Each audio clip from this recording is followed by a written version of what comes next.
Halo, Mas Saiful, sudah siap? Alhamdulillah sudah siap, tapi mohon maaf ya, sinyal cahayanya nggak bagus. Soalnya ini pakai lampu ini, sedang listrik padam. Baik, nggak apa-apa. Di kameranya dinonaktifkan tidak apa, karena dinonaktifkan atau kameranya nyala juga sama saja. Ya nanti saya nonaktifkan ya. Khawatir sinyalnya itu ini buruk, ya. Kemudian tiba-tiba keluar. Ya memang sedang hujan juga di Surabaya Sidoarjo ini, Mas Saiful. Iya, nggak tahu ini. Oke. Pak Yasin, siap? Pak Yasin. Kok bisa Pak Yasin gitu? Oke, Mas Saiful, kita mulai. Oke.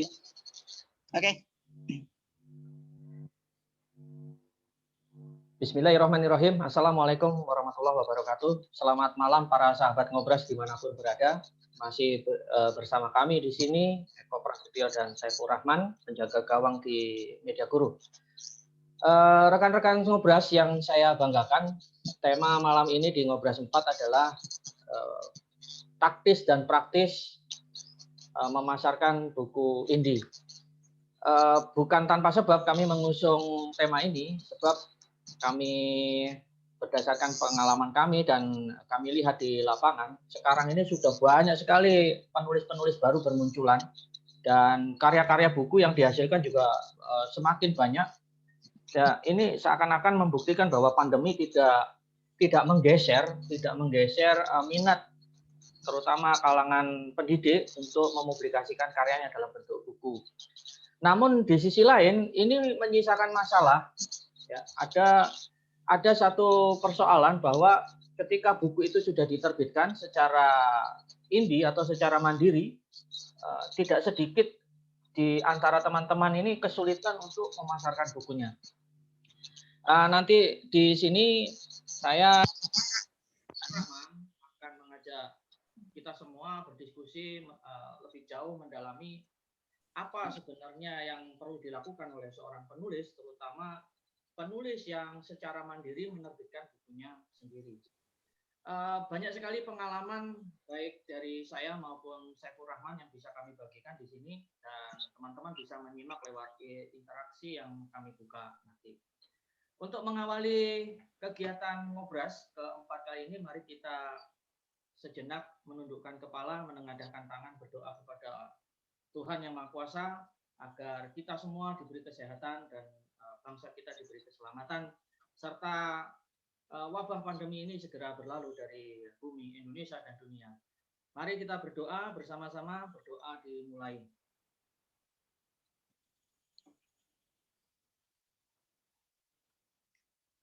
Baik, Mas Saiful yang saya mohon maaf ya, Mas Saiful di Sumeneb, Madura, kali ini sedang mengalami listrik padam di kediamannya, sehingga beliau minta izin untuk menonaktifkan kamera videonya.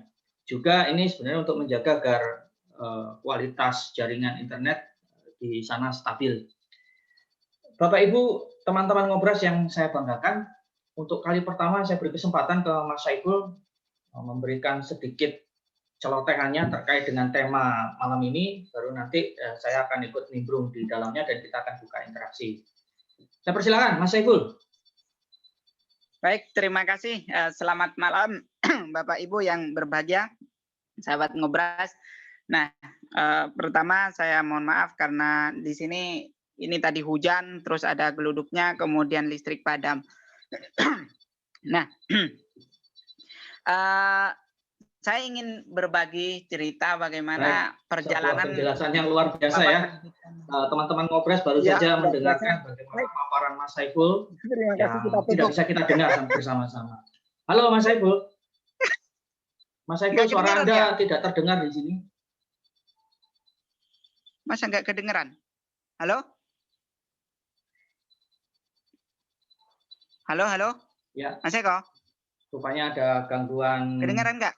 Gangguan di mana? Di tempat Mas Saiful.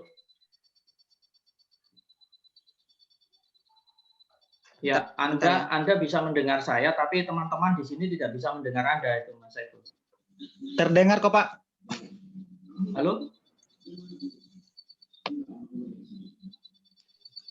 Sangat jelas terdengar, Mas Eko, Mas Kacongnya. Oh, berarti saya yang tidak bisa mendengar. Oke, silakan dilanjut, Mas Saiful. Jelas suaranya.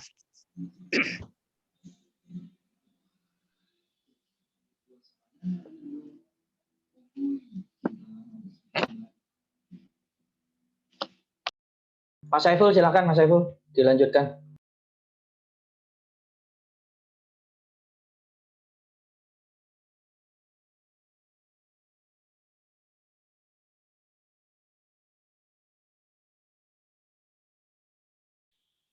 Halo Mas Eko. Oke, ya terdengar. Alhamdulillah. Baik, terima kasih atas kesempatannya. Dilanjut Mas Eko. Iya, silakan.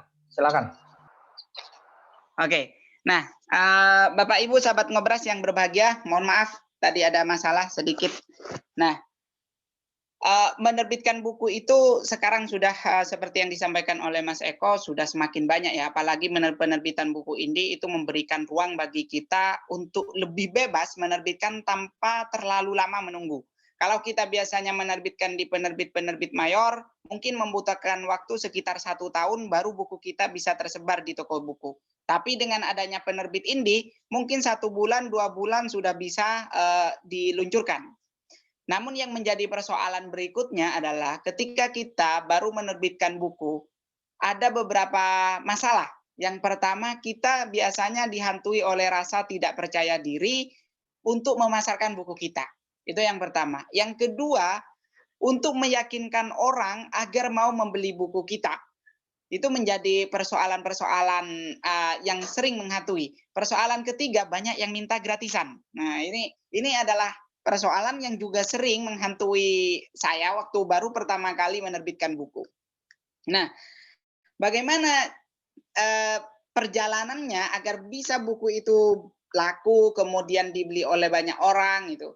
Nah, di pengalaman saya itu yang pertama yang saya lakukan adalah tidak mencari profit, itu yang pertama. Karena biasanya buku pertama itu hanya untuk membuktikan bahwa saya bisa menulis. Saya baru belajar menulis dan saya bisa menulis, ini buktinya, saya punya buku.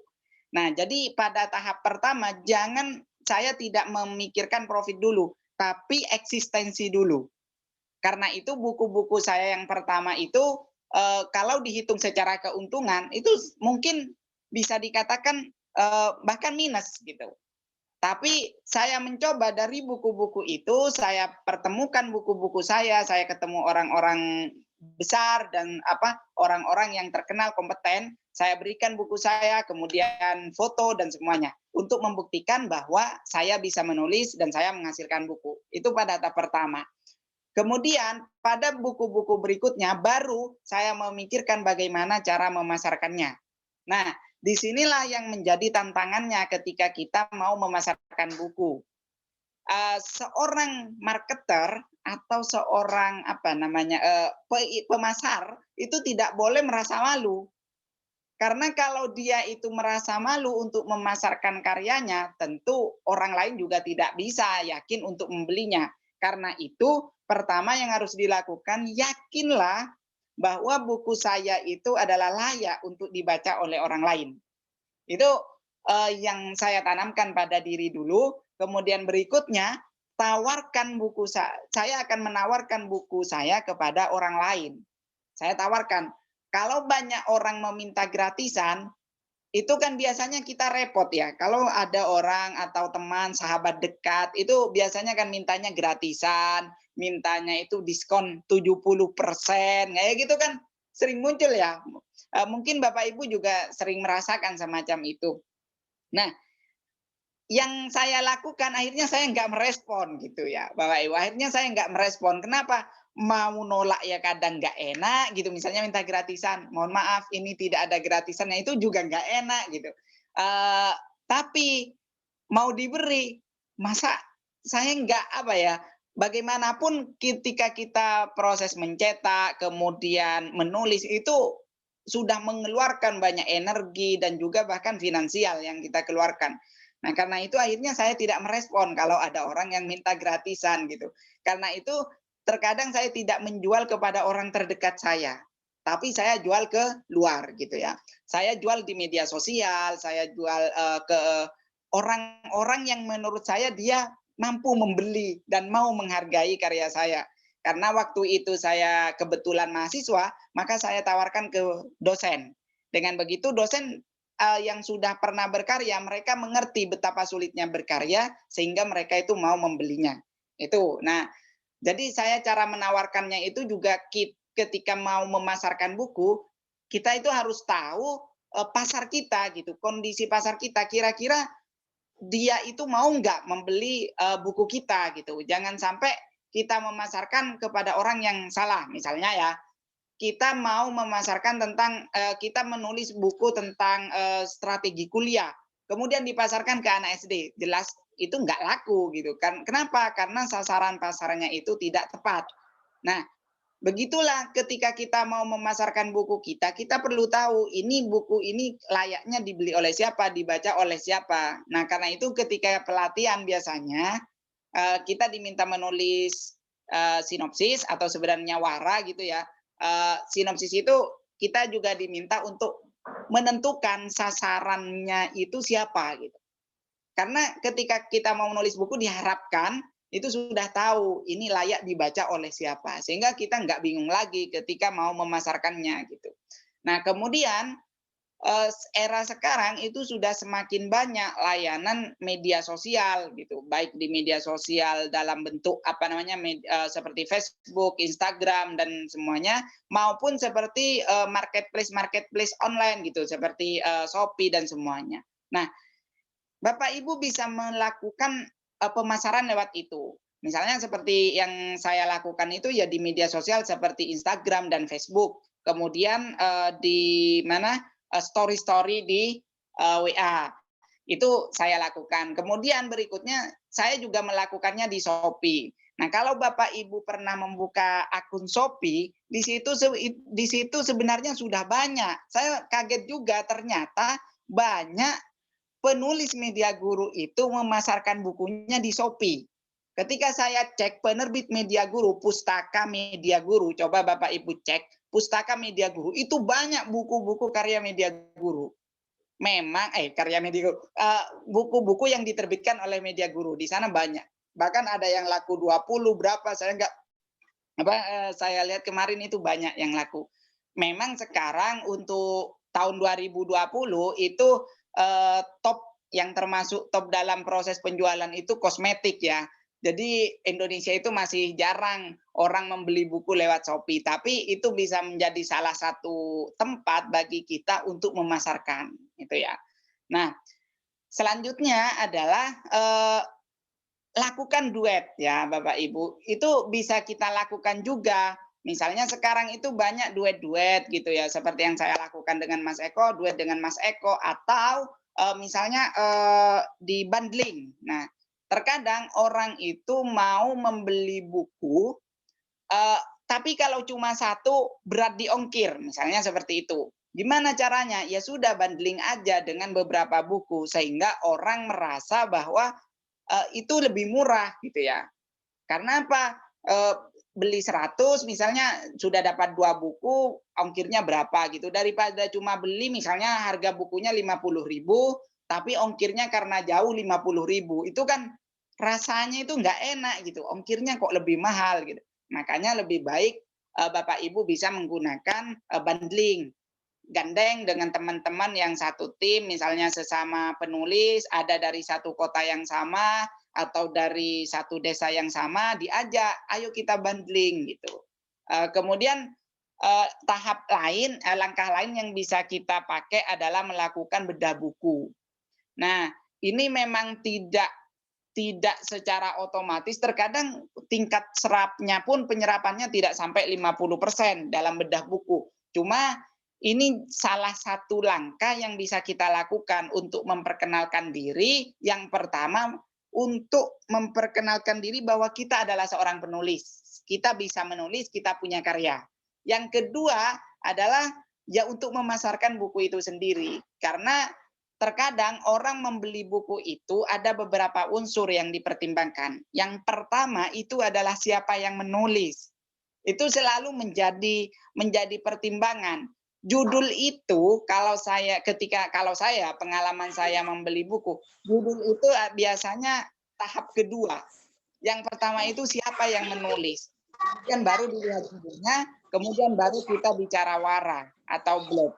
Nah, jadi memperkenalkan diri kita sebagai seorang penulis atau mencitrakan diri sebagai seorang siapa kita, itu menjadi sesuatu yang penting kalau terkait dalam pemasaran buku.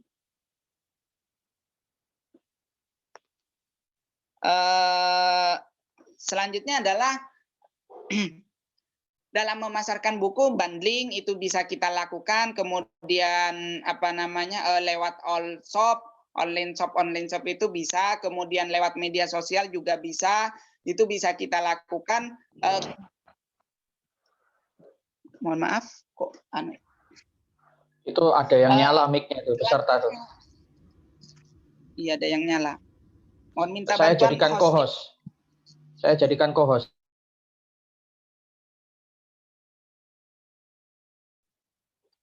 Oke, sip. Nah, itu adalah langkah-langkah Bapak Ibu yang bisa kita lakukan. Selanjutnya adalah selain bundling mungkin kita bisa menggunakan ada hadiah gitu ya.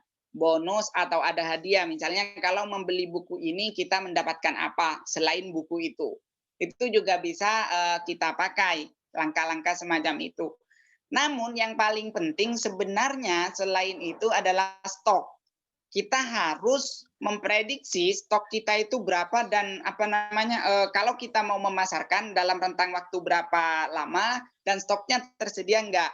Biasanya kalau stok kita itu tidak tersedia, orang nanti ketika mau beli lagi itu menjadi malas.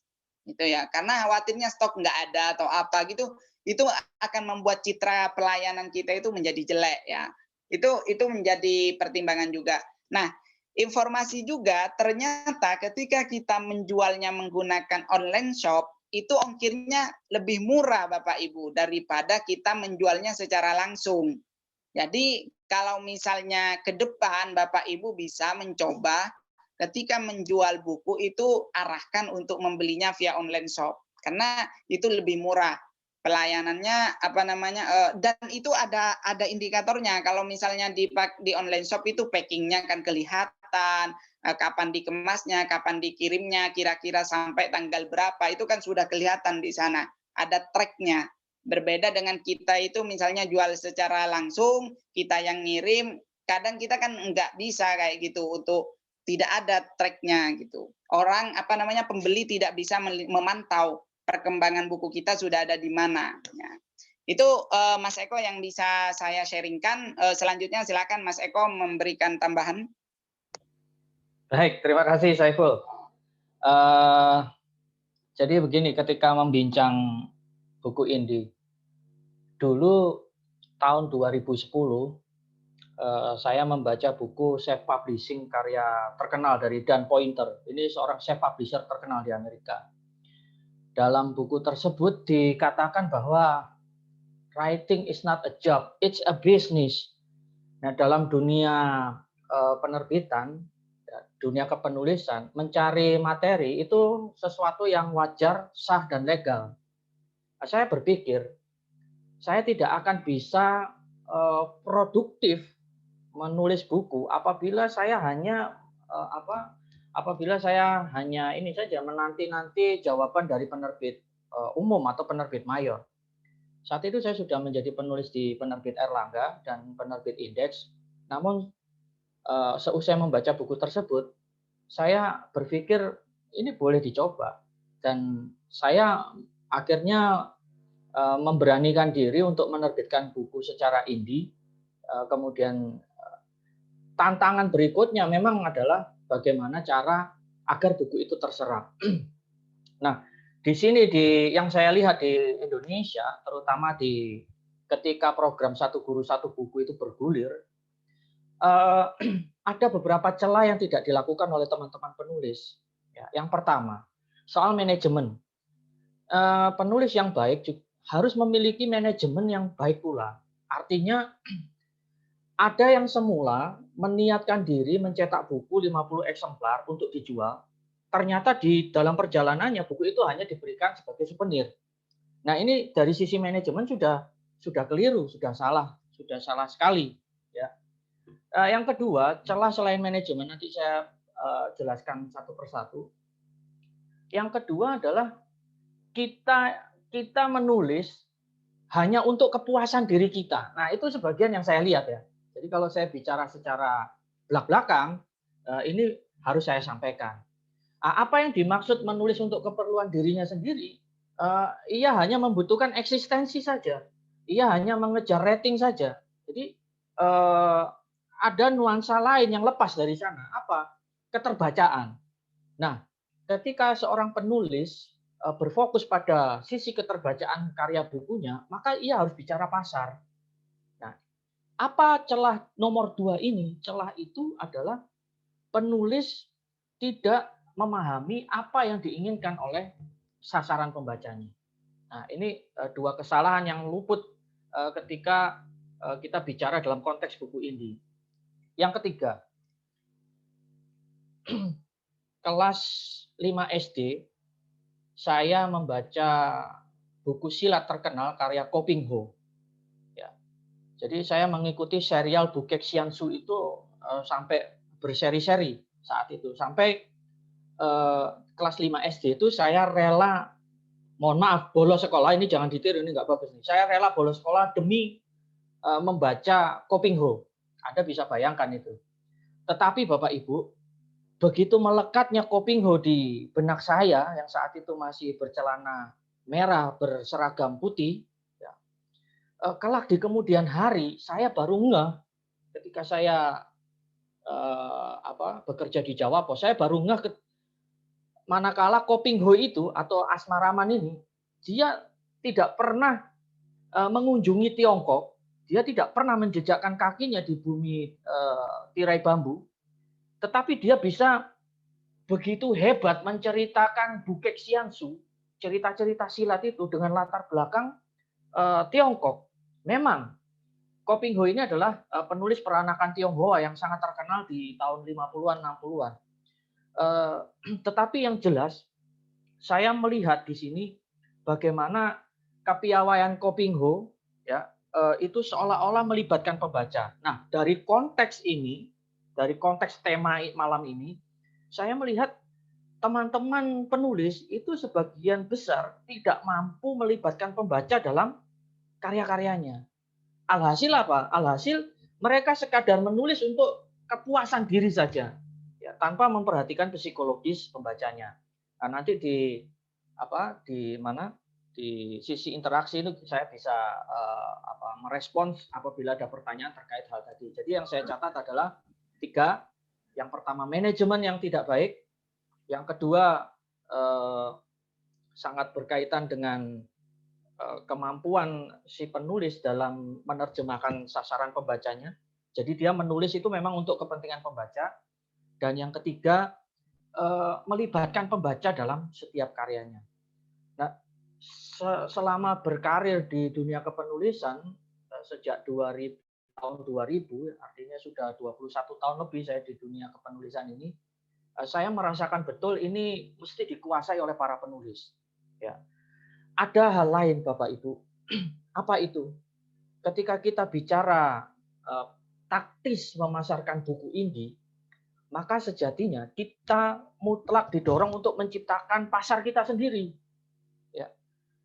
Anda bisa lihat sebagai pemimpin redaksi di penerbit Media Guru, saya tidak sekadar memotivasi teman-teman penulis, ayo kamu nulis. Tidak. Tapi saya melakukannya setiap hari. Saya menulis setiap hari. Kenapa? Karena saya paham bahwa seseorang yang terlibat di sini harus punya komitmen yang kuat. Di sisi lain, saya hendak memberikan contoh kepada teman-teman bahwa ketika kita bicara jejaring, maka saya harus mampu menciptakan pasar. Nah, ini yang dilakukan oleh teman-teman. Di sini banyak sekali penulis ya. Salah satu di antaranya saya ingin sapa nih malam ini. Ada Dr. Iwan Berry, salah satu dokter hewan penulis hebat di Indonesia. Rajin sekali menulis di koran ya, di koran-koran baik koran lokal maupun koran regional. Ia mampu menciptakan pasarnya. Bung Eko. Ya. Oke, saya lanjut ya. Jadi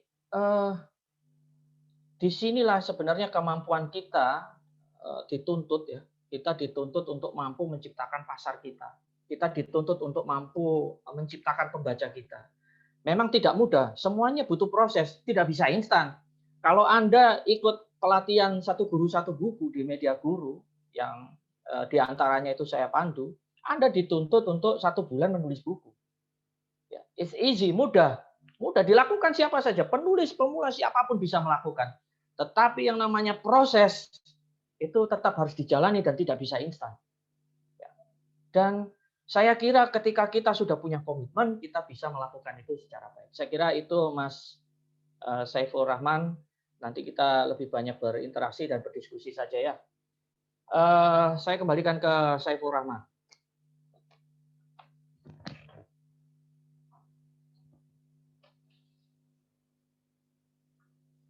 Tampaknya Saiful Rahman masih...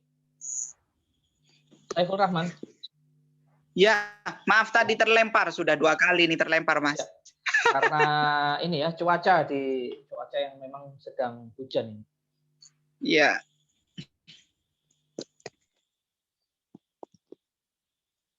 Bagaimana, Mas? Baik. Ya. Jadi ada 4 poin tadi yang saya catat. Ya, yang pertama, seorang penulis, terutama penulis indie itu harus punya manajemen yang baik. Ya. Di sini ada pula penulis dari Bekasi ya, Ustadz Wahyu NS ini bukunya sukses besar meskipun diterbitkan secara indie. Dan selain manajemen yang baik, seorang penulis itu mampu memahami sasaran pembacanya. Jadi ia menulis bukan untuk dirinya, tapi menulis untuk kepentingan pembacanya. Yang ketiga, tadi yang tak kalah penting adalah kita dituntut untuk mampu menciptakan pasar atau pembaca kita. Jadi ketika kita bicara dalam ranah penerbitan indie, insya Allah ini tetap memberikan peluang yang sangat besar ya, baik itu peluang personal branding maupun peluang finansial, sebagaimana topik yang kita bahas pada malam ini. Saya kira kita buka interaksi saja, mungkin ada di antara teman di sini yang ingin sedikit berbagi. Anda boleh bertestimoni bersama kami dan Anda juga boleh bertanya seputar topik kita malam ini, yaitu praktis dan taktis memasarkan buku indie. Saya bisa mempersilahkan Dr. Iwan Berry Prima dari Kabupaten Bintan, Kepulauan Riau untuk bergabung bersama kita di sini. Dr. Berry, silakan diaktifkan mic Anda. Silakan sapa para ngobras, para peserta ngobras malam ini. Oke, silakan Dr. Berry. Terima kasih, Bung Eko. Ya, Assalamualaikum warahmatullahi wabarakatuh. Waalaikumsalam warahmatullahi wabarakatuh.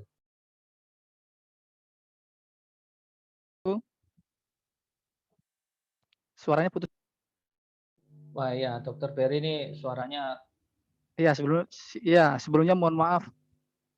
Kameranya mohon maaf ini saja, karena Dokter. faktor sinyal ini, Bung Eko. Dok, ya sudah saya nonaktifkan. Ya, silakan. Sudah saya nonaktifkan. Ya. Tapi kayaknya memang tower di tempat kami ini belum selesai diperbaiki setelah kemarin kena banjir itu. Ya, silakan Dokter. Ya, terima kasih. Singkat saja. Kami sangat bangga. Ya, sangat bangga nih bisa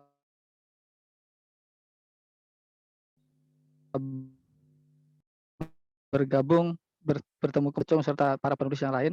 Mungkin terkait dengan proses yang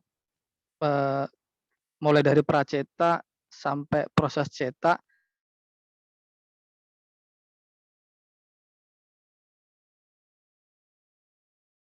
Kalau di marketplace itu kan ada barang kita dikemas kemudian dikurir ya guru. bagaimana kalau itu juga diterapkan juga gitu.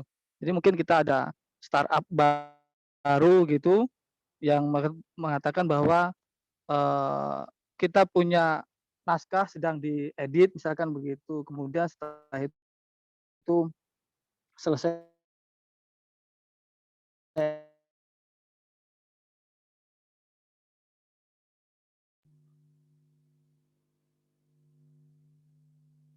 Baik, terima kasih Dok. Luar biasa ya, suaranya terputus-putus dan saya tidak mendengar. Jadi sudah saya tangkap Pak Dokter, bisa dijual. ya, saya bisa nangkap Pak Dokter. Terima kasih masukannya, terutama bagi penerbit Media Guru.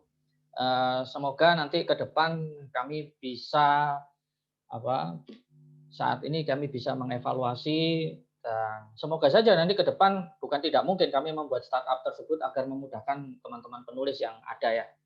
Luar biasa, terima kasih masukannya Pak Dokter dan testimoninya.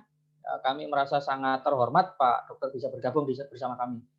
Untuk berikutnya saya beri kesempatan kepada Pak Wahyu NS dari Bekasi untuk berbagi.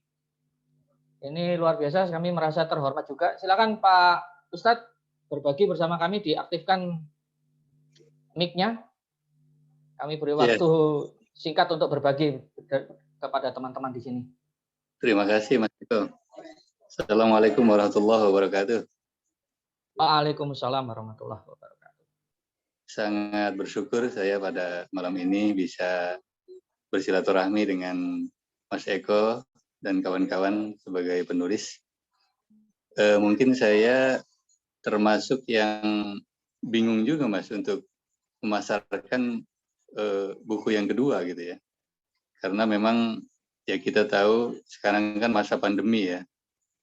Masa pandemi. Ketika saya menerbitkan buku yang pertama, itu bulan Oktober tahun 2019, itu memang sungguh luar biasa gitu ya. Saya bersyukur sekali dan saya sangat haru gitu karena saya tidak berpikir gitu ya dan tidak menduga kalau buku saya itu meledak gitu ya. Boleh dikatakan bestseller barangkali ya. Jadi sampai saat ini untuk buku yang pertama itu sudah dicetak 1.250 eksemplar gitu, yang berjudul Jejak Mualaf Literasi itu. Nah, untuk buku yang kedua yaitu Literasi Spiritual, itu saya sudah cetak 500 eksemplar gitu. Tapi terus terang masih ada di rumah gitu ya karena ya terbentur kondisi pandemi ini.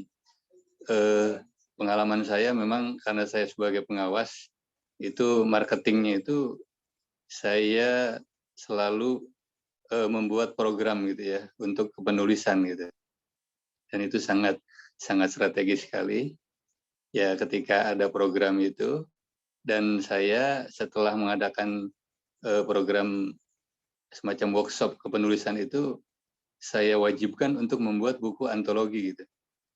Dan itu alhamdulillah sangat ampuh dan sekaligus itu marketing untuk buku saya. Terus yang kedua ada juga ya bedah buku gitu. Bedah buku secara ya kecil-kecilan lah. Saya bekerja sama dengan Kapa Institute, itu dosen Unisma, dan itu juga saya ajak teman-teman terutama yang dari Media Guru gitu ya.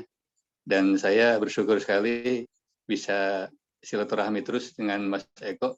Saya sudah bertemu 4 kali langsung itu, dan saya termasuk yang sangat suka dan sangat senang mengikuti acara sagu-sabu. Jadi 4 kali secara offline, dan kemarin tanggal 22, 23, dan 24 itu mengikuti sagu-sabu kelas Jawa Timur gitu. Dan alhamdulillah saya ketika mengikuti acara sagu-sabu itu, saya selalu mendapatkan cover gitu ya. Dan itu terus terang termasuk target saya. Dan menurut saya teman-teman juga harus sering mengikuti acara workshop gitu ya, ataupun ya sagu-sabu itu. Karena di balik kesibukan yang sangat luar biasa, ternyata yang saya rasakan ini butuh motivasi gitu ya. Butuh motivasi dari ya teman-teman penulis semua gitu. Nah, terutama dalam rangka meningkatkan literasi. saya sangat selalu teringat dengan pesan Mas Eko, setiap buku itu ada takdirnya gitu. Tapi ya saya tetap optimis gitu ya, optimis, dan insya Allah saya akan melahirkan buku yang ketiga, yaitu khutbah literasi spiritual gitu. Doain aja sama teman-teman semua. Mungkin itu saja Mas Eko, testimoni saya. Assalamualaikum warahmatullahi wabarakatuh. Waalaikumsalam warahmatullahi wabarakatuh. Memang terima kasih Pak Dr. Iwan Berry dan Pak Wahyu yang sudah bergabung bersama kami memberikan testimoninya. Teman-teman, mengingat topik kita malam ini praktis dan taktis memasarkan buku indie, memang banyak aspek yang mesti kita perhatikan.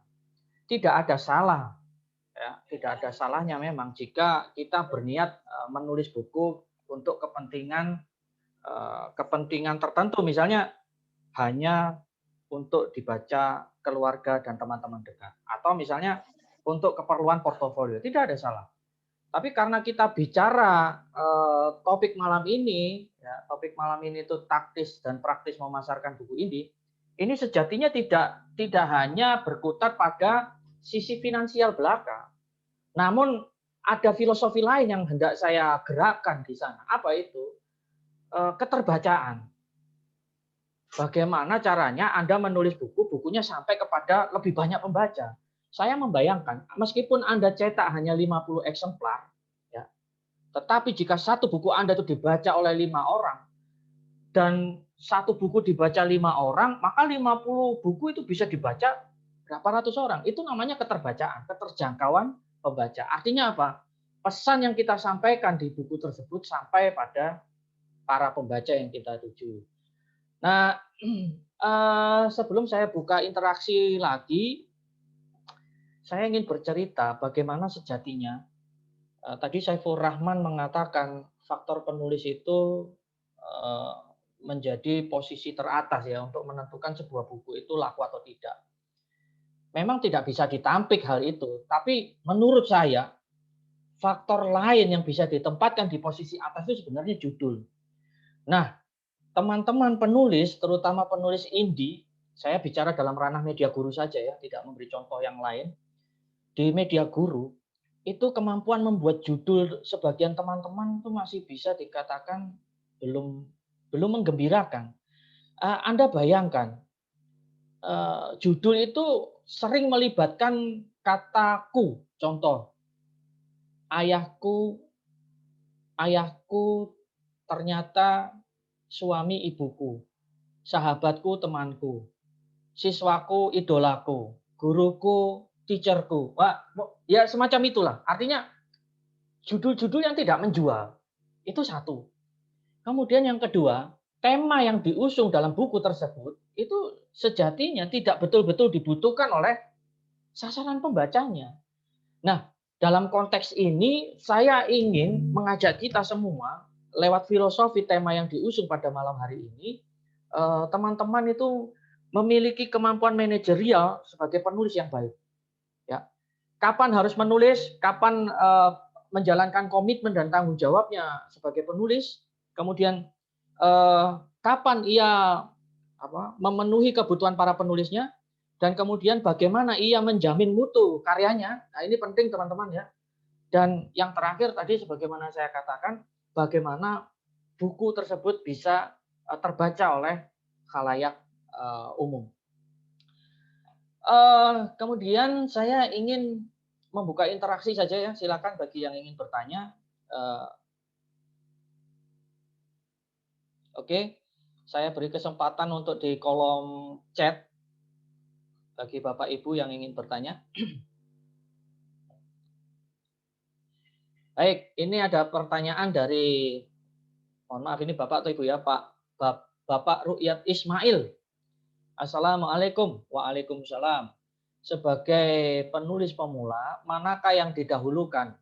Untuk hadiah dulu atau dipasarkan? Nah, ini pertanyaan bagus. Ya.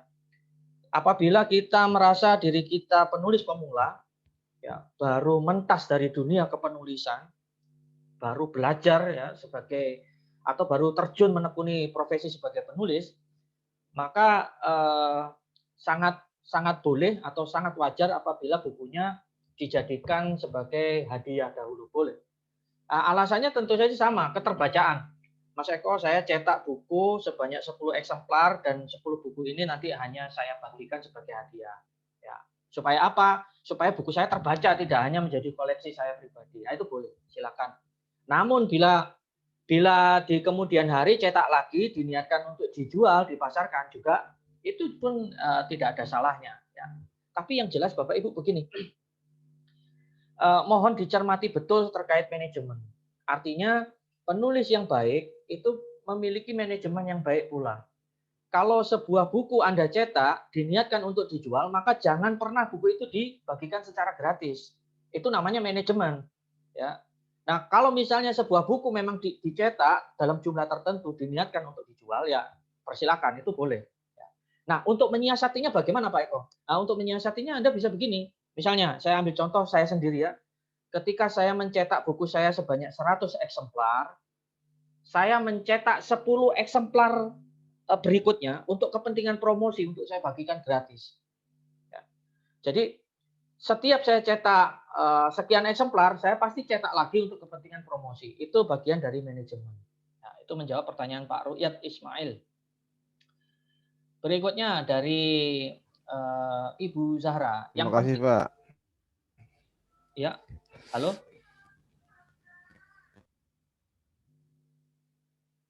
Ya, saya lanjutkan ya. Ini ada pertanyaan dari Ibu Zahra. Yang penting itu judul dulu atau menulis dulu, Mas Eko? Wah, kalau disampaikan kepada saya, maka saya akan menjawabnya begini. Yang paling penting itu tema dulu. Ya, sekali lagi dalam hal menulis buku yang paling penting tema. Bagaimana kita bisa menulis kalau kita nggak punya tema? Apakah kita hanya sekedar untuk, mohon maaf ya, ketika latihan menulis kan Anda selalu dilecut untuk begini. Udah tulis saja, tabrak saja, pokoknya apa yang ada dalam benak Anda tulis.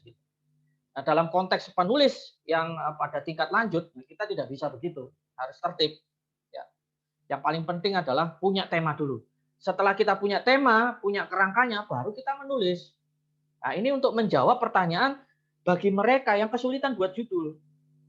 Nah, setelah punya tema, baru kemudian pertanyaannya, apakah judul itu bisa kita munculkan lebih dulu atau kita harus menulis dulu baru punya judul. Nah, ini jawabannya bisa amat bergantung pada penulis masing-masing. Saya kira itu menjawab pertanyaan Bu Zahra ya. Pak Dr. Iwan Berry tadi sudah bisa saya tangkap ya, usul Anda bagus sekali. Bisa tidak ya di Media Guru dibuat aplikasi pantau, maksudnya posisi pracetak. Oke. Nanti ini kami pertimbangkan karena sejauh ini sebenarnya proses pracetak di Media Guru sudah bersih digital ya. Anda cetak sudah pakai cetak.mediaguru.id. Jadi kami tidak melayani pemesanan cetak secara manual. Apabila misalnya ada ini nanti saya akan komunikasikan dengan Pak Ihsan selaku CEO nanti. Usul yang bagus sekali. Terima kasih Pak Dokter. Pertanyaan berikutnya maaf dari Bu Rahma. Yang pertama, prosedur atau mekanisme untuk menjual, mulai dari menulis sampai ke menjual, bagaimana Pak Eko? Maaf, saya sangat tidak tahu. Oke, prosedur menjual, mulai dari menulis sampai ke menjual. Oke. Yang kedua, untuk Media Guru, proses cetak buku itu seperti apa? Baik, tadi yang nomor 2 ini sudah terjawab sejatinya ya. Teman-teman jika sudah menyelesaikan proses pracetak, di penerbit manapun, terutama penerbit India, setelah proses pracetak, Anda biasanya akan pesan cetak. Nah, di Media Guru PDF itu diberikan karena menjadi hak penulis. Ada pula penerbit indie yang tidak memberikan PDF buku ke penulis, gitu loh, ada ditahan. Ya, kalau Media Guru kan PDF-nya diberikan utuh pokoknya. Proses cetaknya bagaimana? Digital, tidak lagi manual. Anda tinggal isi form cetak.mediaguru.id. Pesan berapa nanti akan terkirim berapa.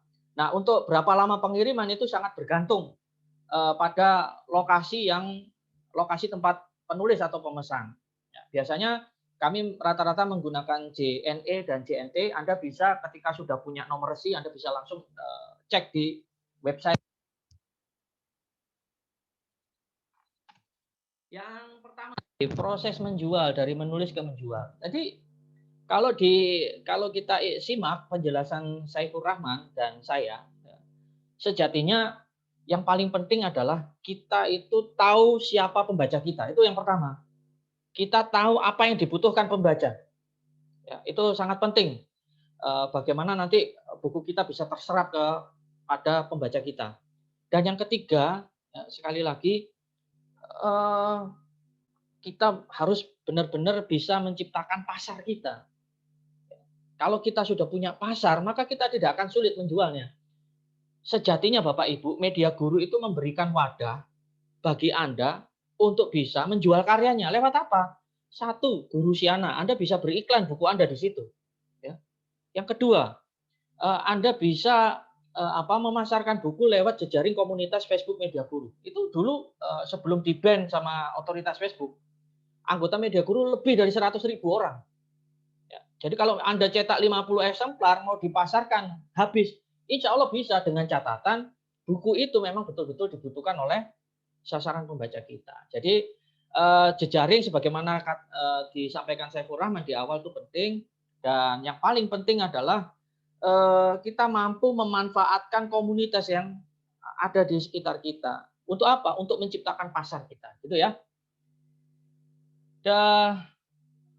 Bu Titin Kusminarsi, bolehkah buku bukan dari penerbit Media Guru dipasarkan melalui Guru Siana? Oke, ini saya jelaskan di sini.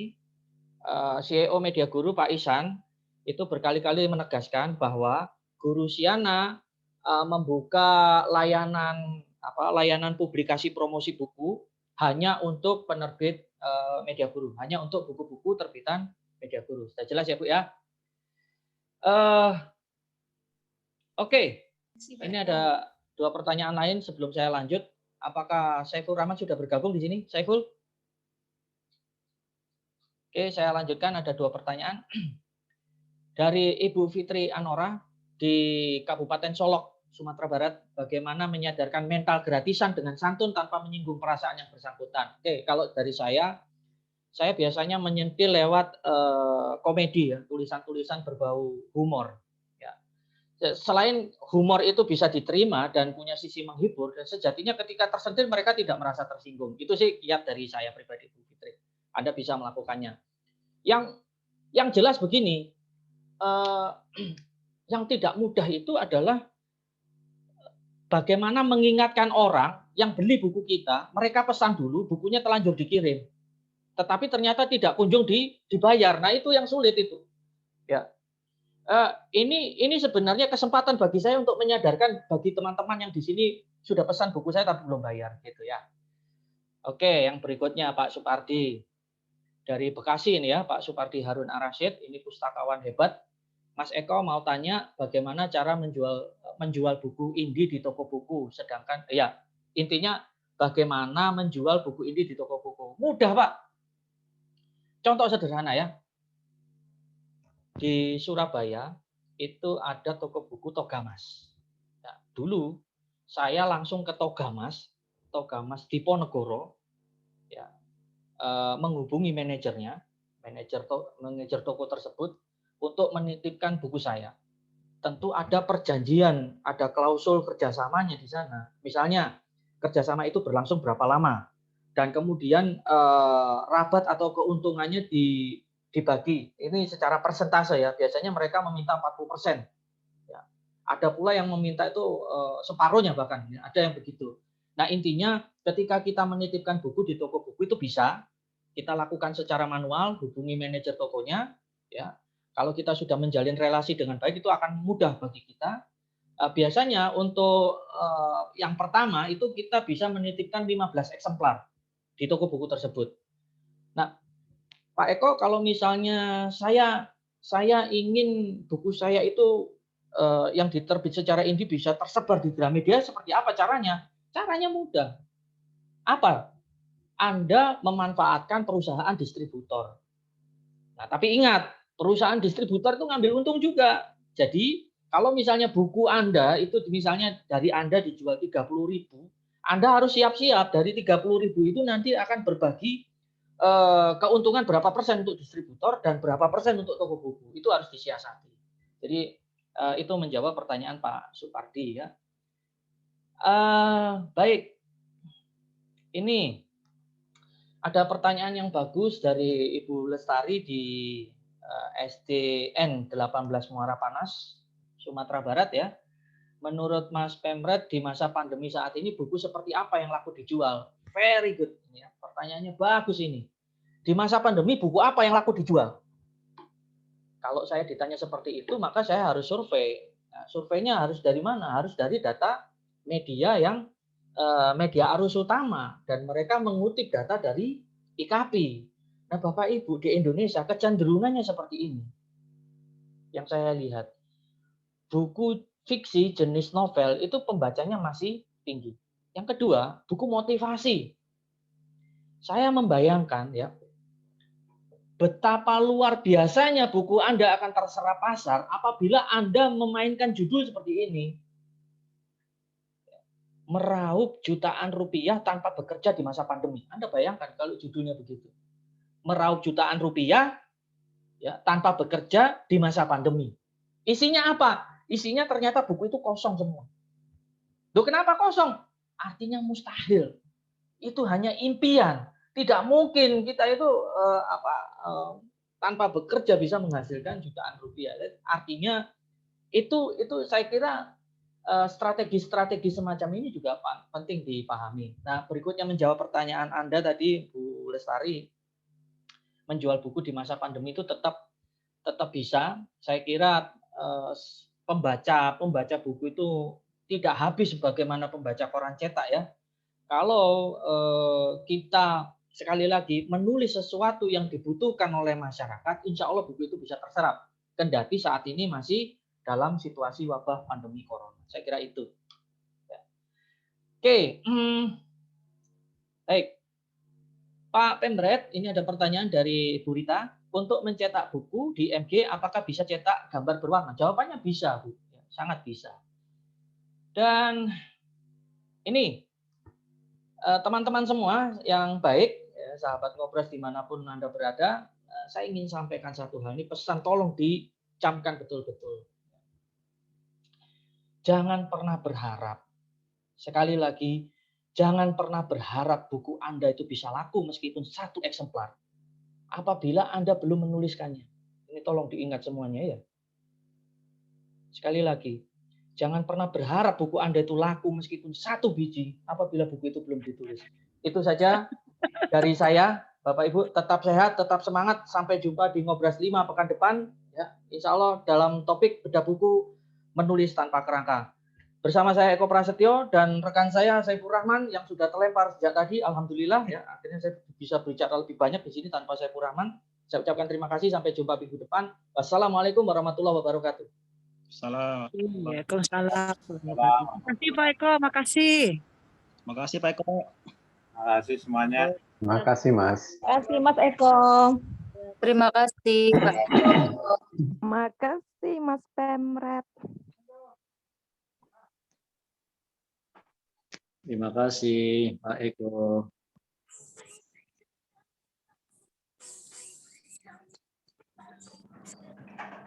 Terima kasih Mas Eko, makasih.